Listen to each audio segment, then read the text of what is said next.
ఈ వారం నామినేషన్స్ మీ అంచనాన్ని తలకిందులు చేస్తుంది. ఇది చేయడానికి 5 నిమిషాల సమయం మాత్రమే ఉంది.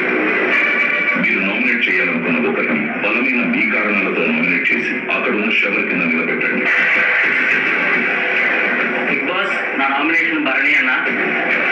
పక్కన వాళ్ళు ఎందుకు ఉండాలి అనే దానికన్నా మనం వాళ్ళకంటే ఎందుకు ఉండాలి అనేది చెప్పుకోవడం కూడా చాలా ఇంపార్టెంట్ భరణి అన్న అని కూడా నీకు చెప్పడం జరిగింది.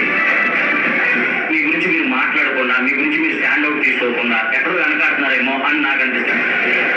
ఇద్దరు ముగ్గురు పెట్టుకున్న వాళ్ళని ఒక గ్యాంగ్ లాగా ఉంచుకుంటావు. నువ్వు చెప్పింది వాళ్ళు చెయ్యాలి అన్నట్టు ఒక్కొక్కరికి ఒక్కొక్కటి వాళ్ళ పాయింట్స్ చెప్పి వాళ్ళని ఒక బాణాలు వదిలినట్టు వదులుతావు. స్టార్టింగ్ ఫస్ట్ 2 వీక్ లో మీ పర్ఫార్మెన్స్ ఫుల్ యావరేజ్ ఉంది. తర్వాత 3rd 4th